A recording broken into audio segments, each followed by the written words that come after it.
Hello everybody, and welcome back to the channel for this week's Toolbox safety topic video. Before we get started, make sure that you give me a thumbs up down below here to encourage me to make more videos this type.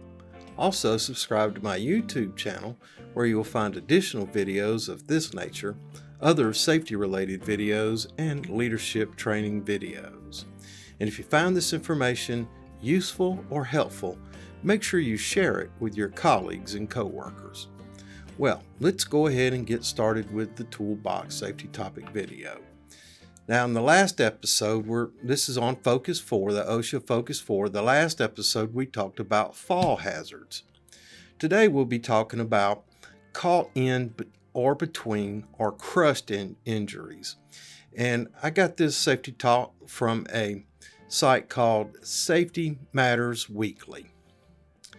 Each year, workers suffer approximately 125,000 caught or crushed by injuries that occur when body parts get caught between two objects or entangled with machinery. These hazards are also referred to as pinch points.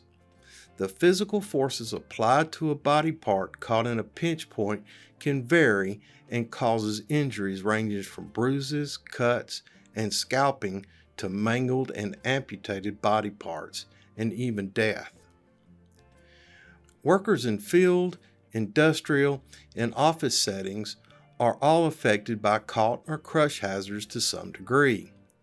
Get training and learn about the caught/crush hazards and pinch points specific to your task, tools, and equipment so that you can take precautions. Here are some ways to identify crushing hazards. Crushing hazards exist when workers may be caught in or between two hazards.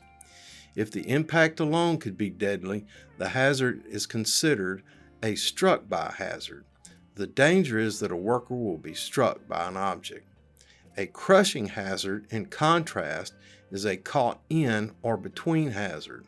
The danger to workers rests in being caught between two objects, one or both which may be moving, and injured or killed either by physical crushing or suffocation that result from the compression of the rib cage. You can identify potential crushing hazards by looking for machinery that has unguarded moving parts. This is a common cause not only for fatal crushing incidents, but also of amputations. A hazard exists whenever workers can place any part of their bodies in the zone of danger, defined as where a machine's moving parts are located. Sometimes it's called a nip point. Materials that may shift or collapse and bury a worker. This can include substances like dirt or grain, or objects like a vehicle perched on a jack. Also, situations where workers may become pinned between a moving object and a stationary one, or between two moving objects. Now, how do we control crushing hazards? Strategies for controlling crushing hazards include guarding. Ensure that machinery is properly guarded will prevent many crushing injuries, deaths, and amputations. Prohibit workers from removing guards while machinery is in use. Make sure that guards don't create an additional hazard. In some cases, workers have been injured when they became caught between the equipment and the guard. Blocking and securing objects. Machinery, substance, objects that may shift, cycle, or move unexpectedly must be secured. An effective lockout-tagout program will help to ensure that workers can identify all sources of potentially hazardous energy and control them effectively. Raised equipment should be well supported so it cannot fall. Equipment should not be parked or stored in a raised position.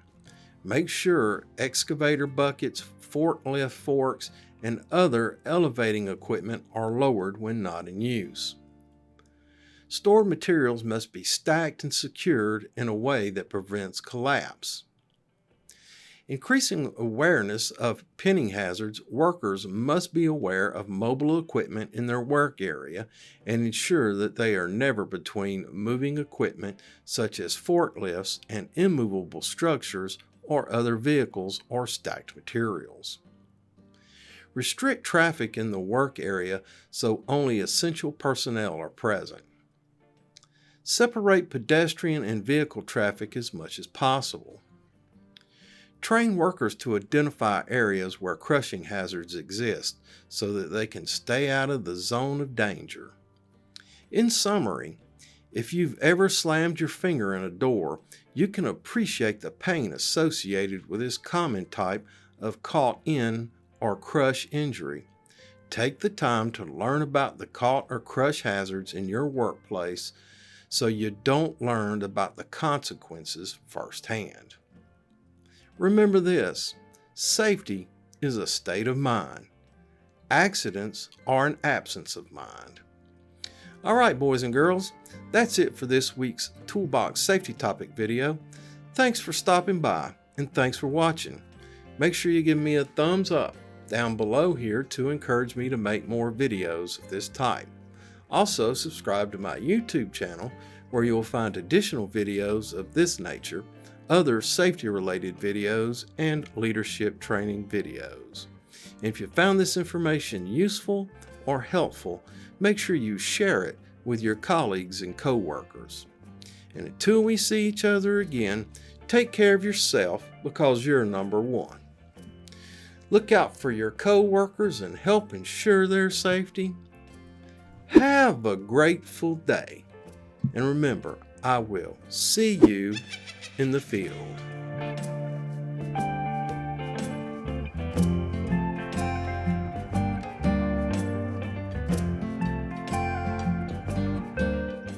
All right. Well, if you're here, you watched all the way through, and we're talking about the OSHA Focus 4, which is falls, caught in, struck by, crushed by, electrical, and a fourth one. I can't remember. But anyway, we're covering all four on the Focus 4. These are the top four areas that most people are injured in according to OSHA. So remember, you can use these toolbox topics as a safety meeting on your job site. Just remember to create a sign-in sheet, reference the video that you're watching. It could be this one. I've got several other ones out there, and there's other people that make the videos. But show the video, have a conversation with your guys, take a look around your job site, see if you recognize any of the hazards that you covered in the safety topic, and have them sign off on it and date it, and that becomes a document that can be provided to OSHA to prove that you do continuing education of hazard and hazard mitigation as required under the OSHA standard. Anyway, if you watch to the very end, whichever way these things roll, I've left some of those Easter eggs I've been leaving in there for quite a while now. You can take a look at them. Maybe they'll bring you a sense of joy. They could bring you any kind of, just take a look at them. If you like them, that's cool. Anyway, thanks for watching.